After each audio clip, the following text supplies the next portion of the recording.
अस्सलाम वालेकुम twelfth class, कैसे हैं आप? नहीं देखे जैसे होंगे students. Twelfth chemistry new book का जो चैप्टर नंबर 17 है ना, ग्रुप टू एलिमेंट्स, इसका टॉपिक नंबर 17.3 जैसे आप लोगों को नज़र आ रहा है वो मैं लेके आ गई हूँ। ठीक है, ऊपर आप लोगों को यहाँ पे मेंशन भी हो रहा होगा, आप लोग देख सकते हैं। स्टूडेंट्स, मैंने टॉपिक 17.1 17.2 टॉपिक वो मैंने करवा दिया है। अब आ गई है बारी 17.3 की। स्टूडेंट्स, काफ़ी बच्चों ने मुझे कमेंट किया, मैम प्लीज़ केमिस्ट्री की वीडियोस दे दें और प्लीज़ वो रेगुलर दें। देखें, मेरी बात सुने बच्चों, मैं आप लोगों को रेगुलर दे दूं, ठीक है, लेकिन सिर्फ देनी नहीं है, आप लोगों ने इसको याद भी करना है। आप लोगों ने पिछला लेक्चर याद कर लिया है तो भी ये वाले लेक्चर पे आइएगा। अब आप लोग यहाँ पे देख सकते हैं, ये जो क्वेश्चंस मैंने बनाए हैं, ये चैप्टर्स, ये इसमें जो है ना चैप्टर 17.3, सॉरी कैमरा हिल गया, टॉपिक 17.4 17.5 17.6, ये वाले टॉपिक्स इसमें हैं आज मैंने देखे। तो ये 3 टॉपिक आप लोगों ने देखे कितने क्वेश्चंस है, ये आप लोगों ने याद करने हैं, तब हम अगला लेक्चर करेंगे। सुन ली बात? अच्छा, ये काफ़ी बच्चे ना जो पेपर्स के लास्ट में पता कहते हैं मैम गैस पेपर्स दे दें, मैम हमें ये देते हैं। मुझे नहीं, किसी और टीचर को भी कहते होंगे, क्लास टीचर को भी कहते होंगे, यूट्यूब पे भी कहते होंगे टीचर्स को कि मैम या सर हमें प्लीज़ गैस पेपर्स दे दें, हमने केमिस्ट्री का पेपर अच्छे तरीके से हमने पास करना है। तो ये जो चीज़ें हैं ना, ये गैस पेपर्स है, ये गैस पेपर है। आप लोगों को पता है कि एक्सरसाइज के क्वेश्चन तो आप लोगों के सामने है, वो आप लोग याद कर लेते हैं, लेकिन उसमें जो 50% पेपर आता है, जो बाकी 50% पेपर आना है ना शॉर्ट क्वेश्चन के लिहाज से, वो इसमें से आना है। मैं अगेन आपको बता रही हूँ कि इसमें से आना है। ये आप लोगों के गैस पेपर्स ही हैं। ये मैं इतनी मेहनत क्यों कर रही हूँ, क्यों इतने हर क्वेश्चन के क्वेश्चन बना के देन आंसर्स बना के आपको दे रही हूँ।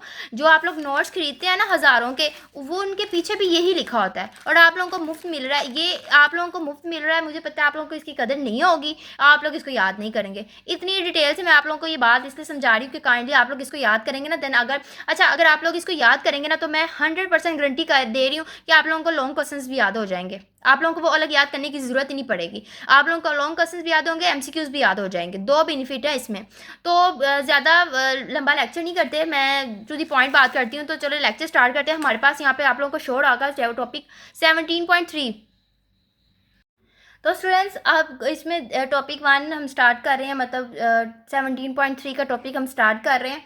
तो उसमें पहला क्वेश्चन है, why are group 2 metals are less reactive than group 1 metals.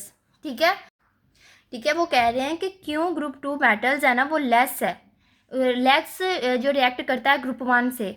तो हम आज पढ़ेंगे group 2 metals are the less reactive because they have higher ionisation energy. They lose 2 electrons to from M2 positive ion,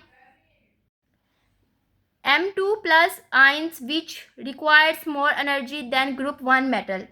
अब वो कह रहे हैं ग्रुप 2 मेटल्स ग्रुप 1 मेटल से कम जो है ना रिएक्टिव होता है। ठीक है, इस वजह से ये कि ग्रुप 2 मेटल्स को M2 जो पॉजिटिव आयन बनाने के लिए 2 इलेक्ट्रॉन्स लूज़ करने पड़ते हैं, जबकि ग्रुप 1 को सिर्फ 1 इलेक्ट्रॉन्स लूज़ करना पड़ता है। 2 इलेक्ट्रॉन्स निकालने के लिए ज़्यादा एनर्जी चाहिए होती है। इस वजह से ग्रुप 2 की रिएक्टिविटी होती है ना वो कम हो जाती है। ठीक है, समझ आ गई इसकी? आप लोग साथ साथ ऊपर भी देख सकते हैं, ये क्वेश्चंस यहाँ पे भी लिखे हुए हैं। ठीक है, मैं टू दी पॉइंट बात कर रही हूँ, ज़्यादा लंबा नहीं जा रही। एक्सरसाइज वाले जब क्वेश्चंस आएंगे ना, तब मैं भी लंबी जाऊँगी, मतलब डिटेल में जाऊँगी।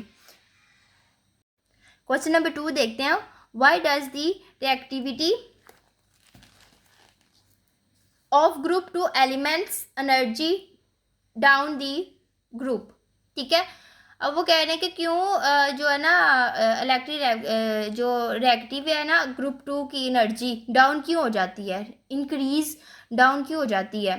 ठीक है, तो एटॉमिक साइज इंक्रीज। अब बात करते हैं कि ग्रुप 2 की रिएक्टिविटी नीचे की तरफ क्यों बढ़ती है। जब हम ग्रुप में नीचे जाते हैं तो एटॉमिक साइज बढ़ता है और आयोनाइजेशन एनर्जी कम होती है। इसी वजह से आउटर इलेक्ट्रॉन्स आसानी से निकल जाते हैं और मेटल्स की रिएक्टिविटी इंक्रीज हो जाती है। समझ आ गई है? वो कह रहे हैं कि जब हम नीचे जाते हैं ना ग्रुप के, तो एटॉमिक साइज बढ़ता है, आयोनाइजेशन एनर्जी कम हो जाती है। इसी वजह से आउटर जो इलेक्ट्रॉन्स होते हैं, जो बाहर इलेक्ट्रॉन्स होते हैं, वो आसानी से निकल जाते हैं और मेटल की इलेक्टिविटी इंक्रीज हो जाती है। देन क्वेश्चन नंबर 3 पे देख सकते हैं, why are the group 2 metals हेडर्स देन ग्रुप 1 मेटल्स। ठीक है, वो कह रहे हैं कि ग्रुप 2 के मेटल्स जो होते हैं हार्डर क्यों होते हैं ग्रुप 1 से, because they have strongly metallic bond due to valency electrons. Strength group 2 के मेटल ग्रुप 1 मेटल से हार्डर होता है, इसकी वजह स्ट्रॉन्ग मेटोलिक बॉन्डिंग और ग्रुप 2 के हार्ड एटॉमिक के पास 2 वैलेंसी इलेक्ट्रॉन्स होते हैं जो बॉन्डिंग को मजबूत बनाते हैं और इसलिए मेटल्स जो ज़्यादा हार्ड हो जाता है। ठीक है, अब क्वेश्चन नंबर 4 देख सकते हैं हम।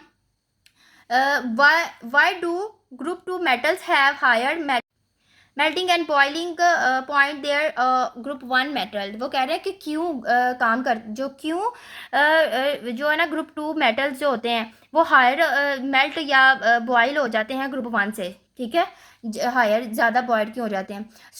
ग्रुप 2 का मेटल्स के मेल्टिंग और बॉइलिंग पॉइंट ज़्यादा होते हैं क्योंकि इनमें मेटालिक बॉन्ड ज़्यादा स्ट्रॉन्ग होता है। स्ट्रॉन्ग बॉन्ड को तोड़ने के लिए ज़्यादा हीट एनर्जी चाहिए होती है, इस वजह से वो जो मेल्टिंग और बॉइलिंग पॉइंट है ना ग्रुप 1 से ज़्यादा हो जाता है क्योंकि स्ट्रॉन्ग होते हैं ना। अभी हमने ऊपर बात की कि हार्डर भी होते हैं स्ट्रॉन्ग भी होते हैं।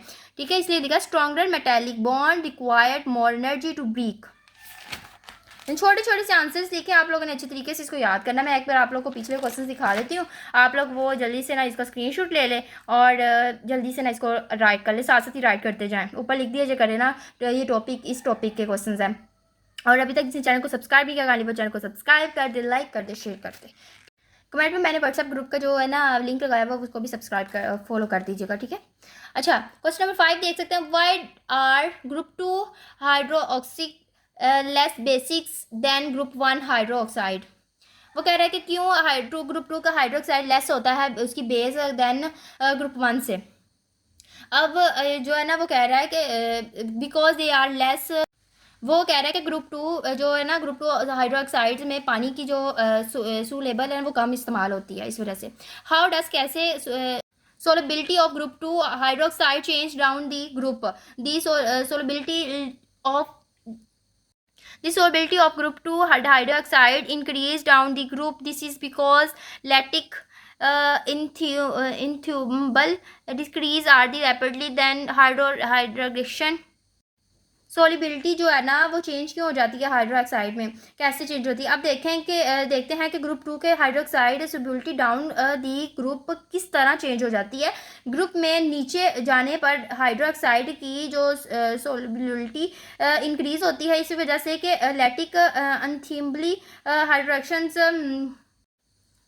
ठीक है, ये नीचे जाके डिक्रीज हो जाती है क्योंकि लैक्टिक होता है, मोर रैपिडली देन हाइड्रेशन हो जाती है। ठीक है, इसलिए ये कंपाउंड डिसोल्व हो जाता है मोर इजीली। देन क्वेश्चन देख सकते हैं, how does this solubility of group 2 sulphate change down the group. इसका answer the solubility of sulphate decreases down the group, ये नीचे की तरफ हो जाता है। ठीक है, what does the thermal solubilities of group 2 carbonate increase क्यों हो जाता है ग्रुप में, बिकॉज दी पोलराइजिंग पावर जो होती है ना ऑफ मेटालिक आयंस डिक्रीज कर देती है और आयन साइज इंक्रीज कर देती है।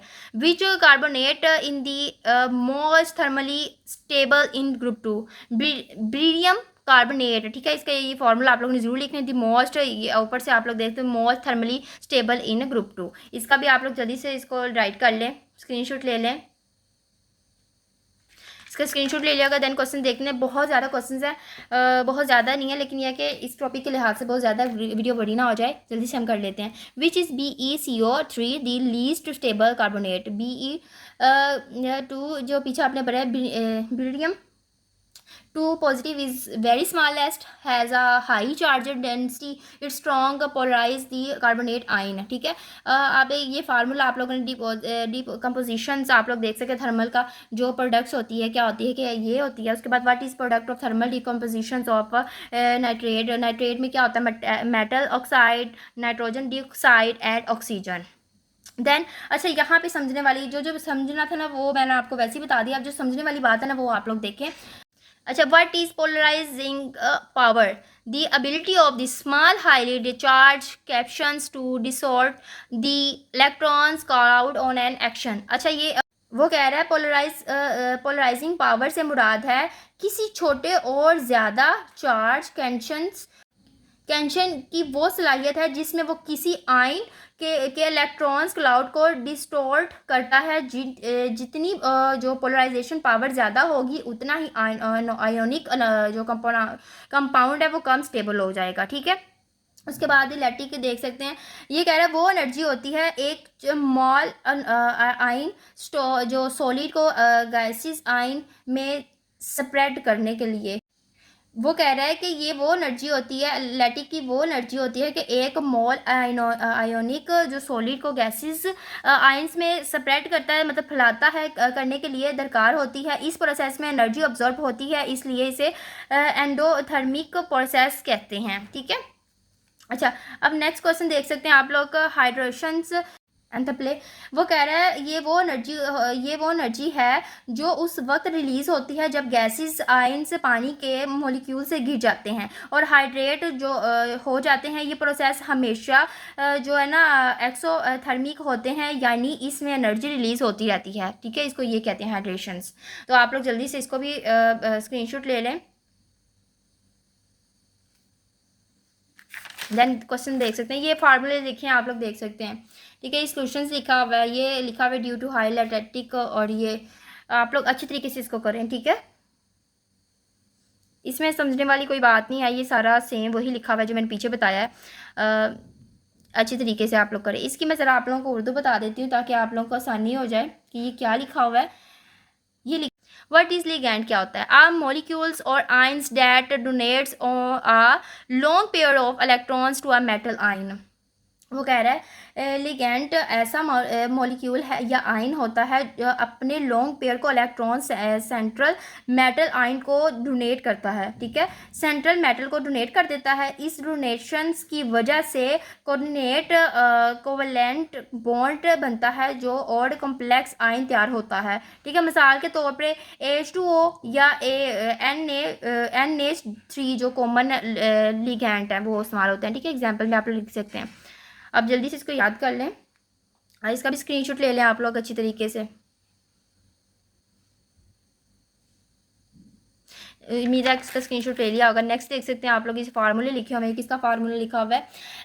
एक्सा एक्वा मैग्नीशियम्स की हाइक्सा एक्वा। ठीक है, ये tetra aqua tetra aqua beryllium. ठीक है, उसका फार्मूला है ये स्मॉलर ग्रुप आइंस का स्ट्रॉन्ग कॉम्पोजिशन बिकॉज के they have higher charge density होती है, अट्रैक्ट करती है लिगेंड को स्ट्रॉन्गली। अच्छा, ये अभी हम लॉन्ग्स पे आ जाते हैं। तो हमारे पास पहला लॉन्ग आप लोग देख सकते हैं यहाँ पे जो इस टॉपिक पे लॉन्ग बने हुए हैं। ये जो टॉपिक है मैं आप लोगों को साथ साथ बताऊंगी। ये 3 टॉपिक्स है, 13 साथ साथ आप लोगों को यहाँ पे मेंशन भी हो रहे होंगे। ठीक है, compare group 1 elements with group 2 elements.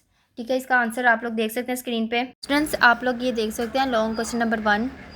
ठीक है, इसकी ये जो पॉइंट्स हैं आप लोगों ने इसके ये टू पॉइंट्स जो टाइप्स है ना, इनके टू पॉइंट्स आप लोगों ने ज़रूर लिखने हैं। उम्मीद है कि इसका आंसर देख लिया। लॉन्ग 2 देख सकते हैं, explain the thermal decomposition of group 2 carbonate and nitrates. इसका भी आंसर आप लोगों को स्क्रीन पे नज़र आ रहा होगा।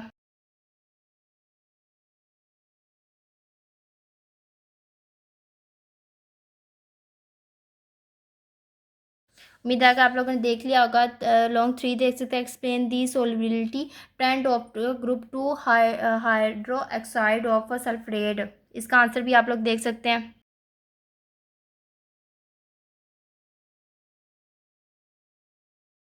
Last question, explain the complex ion formations in group 2 elements. ठीक है,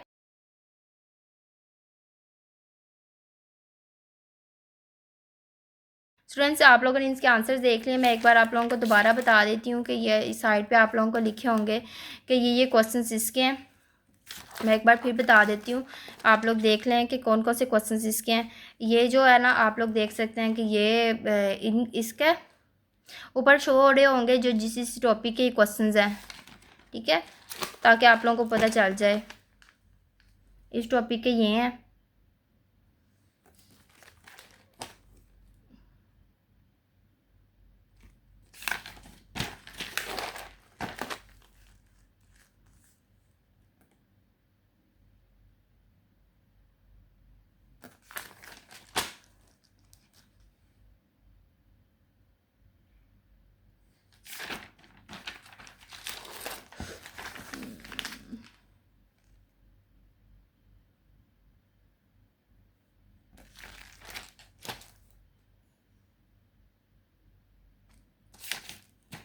ठीक है, उम्मीद है आपको समझ आ गई होगी। मिलते हैं नेक्स्ट वीडियो पे, तब तक के लिए अल्लाह हाफ़िज़।